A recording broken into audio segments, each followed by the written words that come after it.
અમારા મહાનુભાવ કે જેણે મને અત્યાર સુધી મેં કહ્યું એ પ્રમાણે 18 વર્ષથી સહકાર આપ્યો છે. સો માનનીય મહેમાન એવા પ્રફુલ્લભાઈ, એમને ફૂલ નહીં તો ફૂલની પાંખડી આપી અને હું મારી એક યાદગીરી છોડવા માંગુ છું. સો પ્લીઝ હું અને મારા ધર્મપત્ની શ્રી એમને ફૂલ નહીં તો ફૂલની પાંખડી આપવા માંગીએ છીએ. ખોવાઈ ગયા.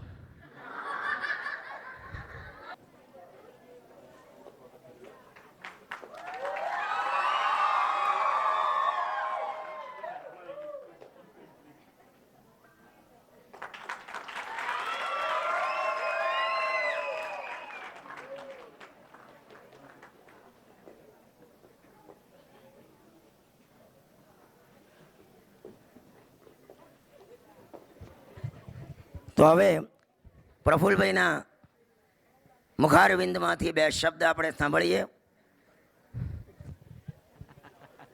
શ્રી ગોપાલભાઈએ બહુ અઘરું કામ આપ્યું છે.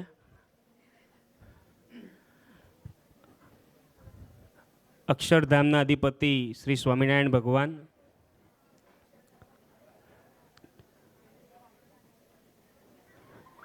ગોપાલભાઈ, જયેશભાઈ, ભટ્ટ સાહેબ, દર્શનભાઈ, રાજેશભાઈ, શિક્ષક મિત્રો, વાલીગણ, વિદ્યાર્થી મિત્રો, આજે જે મને ગોપાલભાઈની સંસ્થા તરફથી માન આવકાર મળ્યું છે એ બદલ એમનો હું ખૂબ ખૂબ આભાર માનું છું, ઋણી છું.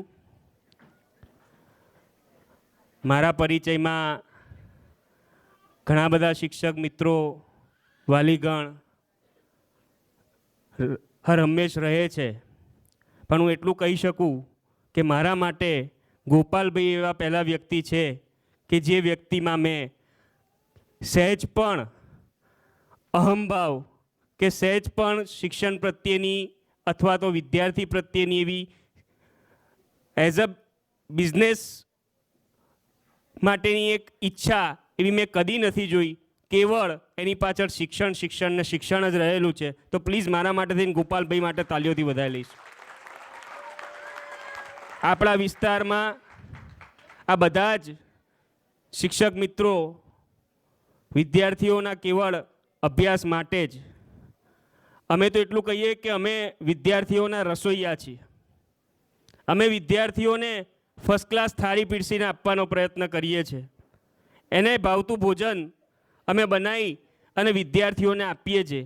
પણ અંતે તો અમે એટલું જ કહીએ છીએ કે એ ખાવા માટે વિદ્યાર્થીએ જ હાથ લાંબો કરવાનો છે. પણ છતાં અમે વિદ્યાર્થીના શિક્ષણમાં કોઈ પણ કમી ના રહી જાય એવો પ્રયત્ન ડાયસ ઉપર બેઠેલા તમામ શિક્ષકો કરતા આવ્યા છે, કરી રહ્યા છે અને કરશે. આજે જે મને બોલાયો અને સંસ્થાએ જે માન આપ્યું એ બદલ ખૂબ ખૂબ આભાર, અને વધુને વધુ આ સંસ્થા પ્રગતિ કરે એવી ભગવાન સ્વામિનારાયણને પ્રાર્થના. Thank you very much. હવે તમારી આગળ એક વાત જાહેર કરું કે ડીએમ ભટ્ટ સાહેબને સાંભળવા એ જીવનનો એક મોકો છે. હું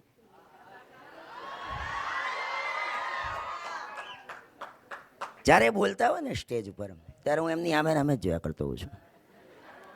એમના જે લેપ, અંગ્રેજી બોલું છો સાહેબ, તો પ્લીઝ ડીએમ ભટ્ટ સાહેબને રિક્વેસ્ટ કરીએ.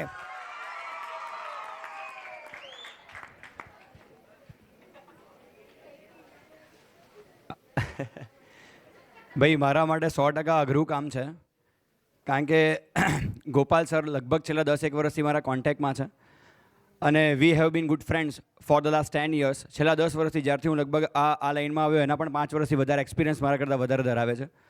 પણ ડેફિનેટલી એક વસ્તુ એટલું શ્યોરલી કહી દઈશ કે ઘણી બધી વખત માર્ગદર્શનની કે બીજી કોઈ પણ બાબતમાં જ્યારે મારે કોઈ પણ ગાઈડલાઇનની કે કશી પણ જરૂર પડી છે તો બે ઝીઝક હું એમની પાસે જઈ શકું છું. અને એઝ અ ફ્રેન્ડ અને as a you can say કે હિઝ યંગર બ્રધર એ મને હંમેશા સપોર્ટ કરે છે, કોઈ સવાલ જ નથી. આગળના 2-3 ફંક્શનમાં થોડા સોશિયલ ઇશ્યુઝના કારણે હું ઉપસ્થિત ના રહી શક્યો, પણ આ વખતે મેં શ્યોરલી કમિટમેન્ટ આપ્યું સરને કે આઈ વિલ ડેફિનેટલી કમ. અને એક બીજો લાવો હતો કે ભાઈ સરને આજે મળવાનું હતું, અને બટ ઓબ્વિયસ છે કે મારે ને જયેશભાઈને જરા મળવાનું ઓછું થાય છે, એટલે બટ ઓબ્વિયસ હું તો આ બધું એમનો થેન્ક્સ જ કહેવા માંગીશ કે ભાઈ જયેશભાઈ જેવા સરને પણ આજે મને મળવાનો મોકો એમણે આપ્યો. અને ફોર શ્યોર બસ આવું નવું ફંક્શન સર એવરી યર કરતા રહે. Definitely we will be over there, અને એમના માટે તો શ્યોરલી અમારો એક્ઝેક્ટલી સપોર્ટ અને અમારો પેટ્રોનેજ અમને શ્યોર ને શ્યોર રહેશે જ. બસ વધારે કંઈ નહીં કહેવાય. Thank you. તો હવે દર્શનભાઈ સાહેબને પણ આપણે 2 શબ્દ સાંભળીએ. હલો, આગળ જે 2 વ્યક્તિઓ બોલી ગયા છે એ લોકો બોલવામાં ખરેખર આગળ પડતા જ છે, ઘણું સારું જ બોલી રહ્યા છે. એટલે કદાચ મારું બોલવાના શબ્દોમાં કદાચ ફેરફાર હશે અથવા યોગ્ય ગોઠવણી ના હોય, પણ તમારી સમજશક્તિ સારી છે એટલે તમે યોગ્ય શબ્દો ગોઠવી દેશો. પણ ગોપાલભાઈ માટે એમ કહી શકાય કે અમારા કરતાં 5 વર્ષ જ્યારે અમે શરૂઆત કરી કે 1995થી અમે સ્ટાર્ટ કર્યું, ત્યારે મારા અને ડીએમ ભટ્ટ સાહેબની શરૂઆત એક જોડે જ થઈ છે. ત્યારે અમારે બેઠા બેઠા એ જ વાત થઈ, તો આપણા કરતાં 5 વર્ષનો અનુભવ એમનો વધારે છે. એટલે જ્યારે અમે કીધું કે 1995માં શરૂઆત થઈ ત્યારે અમે વિચાર્યું 5 વર્ષનો અનુભવ વધારે. જ્યારે આ વાત અમને નથી ખબર ત્યારે એમને એમના વર્તન ઉપરથી એવું લાગતું હતું કે એમને અનુભવ ઘણો વધારે છે, કે 5 વર્ષનો અનુભવ. એ જ્યારે આજે કહે છે ત્યારે એવું લાગ્યું કે એમને 5 વર્ષનો અનુભવ છે અમારા કરતાં વધારે. પણ અમારા અનુભવ ઉપરથી એવું લાગતું હતું કે ઘણા વર્ષોથી આ લાઈનમાં હોય એ રીતનું એમને ક્યારેક ક્યારેક જરૂર પડે અને ચર્ચા થાય ત્યારે અમારે વાતચીત થાય એના પરથી એવું લાગે. બીજું કે જ્યારે અમે કીધું કે ભાઈ શરૂઆતના ફંક્શન આવા હતા એ ઘરમાં કરતા હતા, પછીનું એક ફંક્શન ગલીમાં કર્યું, પછીનું ફંક્શન કોમન પ્લોટમાં કર્યું, એ પછીનું એકાદ ફંક્શન વિશ્વેશ્વર મહાદેવમાં કર્યું, એ પછી વૈભવ હોલમાં કર્યું, એ પછીનો આજનો અહીંયા આગળ કુશાભાઈ ઠાકરે હોલમાં. તો હવે હું શુભેચ્છા એવી આપું છું કે ભાઈ આવતા વખતે કુશાભાઈ ઠાકરે હોલ નહીં પણ એમને ટાઉન હોલમાં ફંક્શન કરવું પડે, એવું જ રિઝલ્ટ તમારે લાવવું પડે. બસ, થેન્ક યુ. ભાઈ તાકાત નથી હવે ધીરે ધીરે. તો R.A. આહુજા સાહેબ, આહુજા સાહેબના પરિચયની કોઈ જરૂર છે નહીં, બરાબર. ત્યારબાદ આપણે જયેશભાઈના 2 શબ્દ સાંભળીએ. તો જોરદાર તાળીઓ.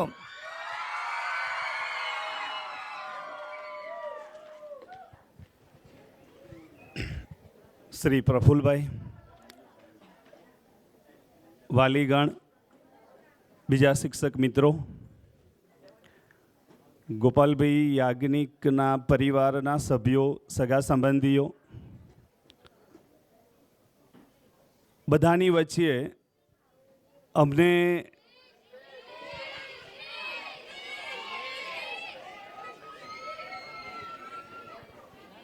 I am very thankful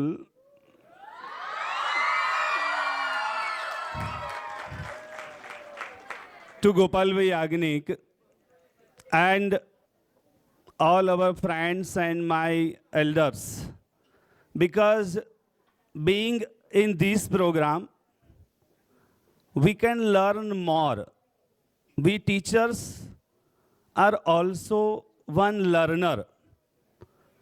In between you, among you, we can learn more, and we feel that we are as young as we started our teaching line.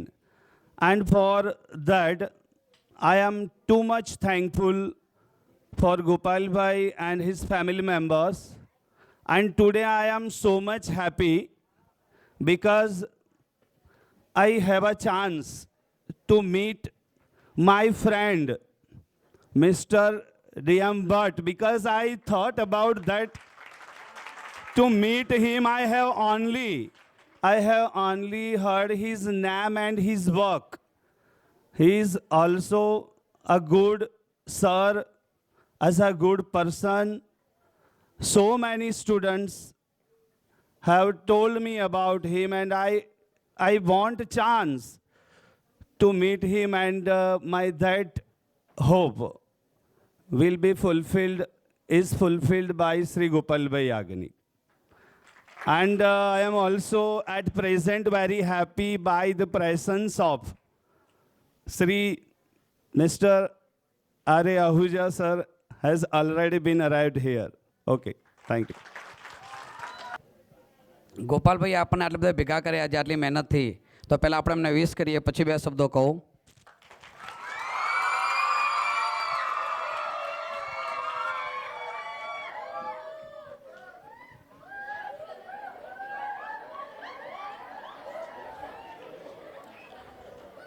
નમસ્કાર. માનનીય પ્રફુલભાઈ સાહેબ, આરે આહુજા સાહેબ, તેમજ સમસ્ત મિત્રગણ, વિદ્યાર્થી મિત્રો અને વાલી મિત્રો, ગોપાલભાઈ જે આટલી બધી મહેનત કરે છે, આટલા બધાને મેનેજ કરે છે, એ જોઈને મને તો ઘણીવાર નવાઈ લાગે છે કે આટલી બધી અખૂટ શક્તિનો સ્ત્રોત આવે છે ક્યાંથી. અને બહુ જ ટૂંકા ગાળામાં અમારી સ્કૂલમાં કોઈ ફંક્શન કરવાનું હોય તો બધાને ખ્યાલ હશે કે ઘણીવાર તો ભેગા કરીએ, પાછા બે ચાર નાહી જાય, પાછા ફરતી બે ચાર શોધી લાવીએ, પાછા બે ચારને કન્વિન્સ કરીએ, પાછો એકાદો છેલ્લે આવે કે મારે તો લગ્ન છે ને આમ છે ને, મહિનો દોઢ મહિનો નીકળી જાય છે. ત્યારે સાહેબે 15-20 દિવસની અંદર આટલા બધા પ્રોગ્રામો, અને મને એવું હતું કે બધા કરે છે ખરા રિહર્સલ પણ, અને વૈભવમાં શું હતું કે ગઈ વખતે સાઉન્ડ સિસ્ટમ નહોતી, એટલે મને લાગ્યું કે છોકરાઓની તૈયારી ઓછી હશે, પણ આ વખતે લાગે છે કે પરફેક્શન જબરજસ્ત છે. અને કદાચ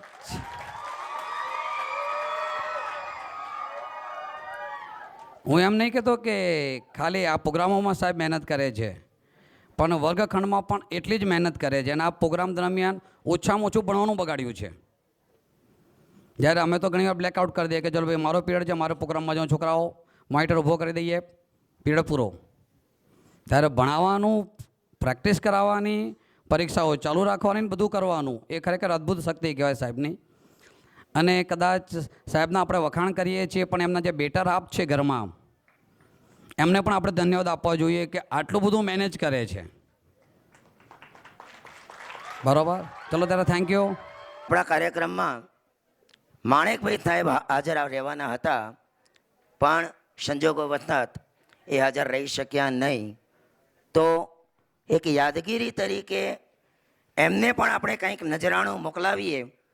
શોપ્લેઝ હું મારા દીકરા નિર્મલના હાથે પ્રફુલભાઈ સાહેબને એક યાદગીરી મોકલાવવા માંગુ છું. શોપ્લેઝ પ્રફુલભાઈ ઠક્કર.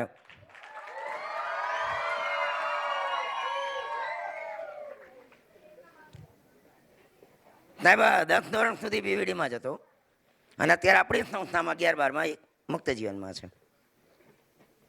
તો હવે ઇનામ વિતરણ તરફ જઈએ છીએ. મહાનુભાવોના હાથે જ ઇનામ અપાવીએ. 5મા ધોરણથી લઈ અને 11મા ધોરણ સુધીના બધા જ બાળકોને મેં કદાચ સાચવવાનો પ્રયત્ન કર્યો છે. હમણાં તમે ક્લિપ્સમાં જોયું એ પ્રમાણે કેટલાક વાલીઓએ મને રિક્વેસ્ટ કરી કે સાહેબ તમે પ્રાઇમરી ચાલુ કરો, એટલે મેં પ્રાઇમરી ચાલુ કર્યું. સાહેબ તમે 11-12 ચાલુ કરો, એટલે મેં 11-12 ચાલુ કર્યું. સાહેબ તમે ઇંગ્લિશ મીડિયમ ચાલુ કર્યો, આ વર્ષથી ઇંગ્લિશ મીડિયમ ચાલુ કર્યું. હવે કોઈ સ્કૂલ ચાલુ કરવાનું ના કે તો સારું. પણ પ્રફુલભાઈ જેવા હોય તો જ કરું, નહીં તો નથી કરું.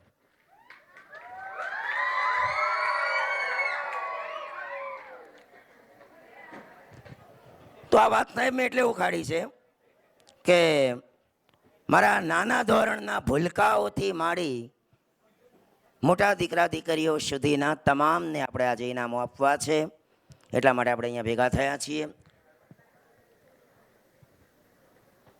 શાહિલ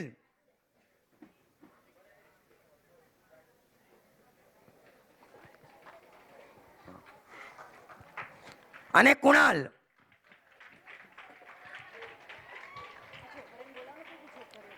ક્લાર્કો આવી જાઓ તો 2 મિનિટ. તો આરે આહુજા સાહેબને રિક્વેસ્ટ કરી કે સાહિલ અને કુણાલને સાહિલ અને કુણાલને પગે લાગો. નામ લખેલા છે. જોરદાર તાળીઓ. પ્રાઇમરીના ભૂલકાઓ છે 80%. ચાલો ત્યારબાદ દિવ્યા ધોરણ 6. ધોરણ 6 માં દિવ્યા ઠક્કર. જયેશભાઈ ઠક્કરના ઘરના નામનું રોશન કરનાર દિવ્યા ઠક્કર. જયેશભાઈ જ આપને 83.43, જેને હમણાં તમે બબીતાજી તરીકે જોઈ. ચલો ત્યારબાદ દવે રાજ. જલ્દી પેલા ધીરે ધીરે ધીરે ધીરે પડી ના જતો. 60 માંથી 53. ચલો ત્યારબાદ ધોરણ 8 માં પંચાલ પાર્થ. 60 માંથી 56. ડીએમ ભટ્ટ સાહેબ ના હાથે.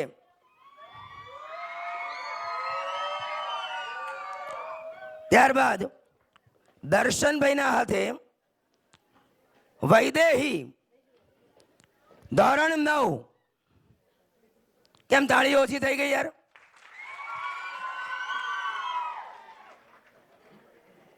ધોરણ 9 વૈદેહી 60 માંથી 53.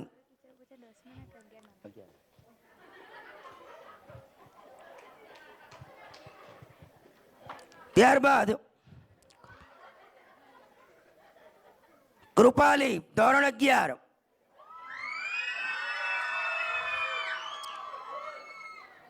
બીએ માં 93 માર્ક્સ. ધોરણ 11. રાજેશભાઈ પટેલ.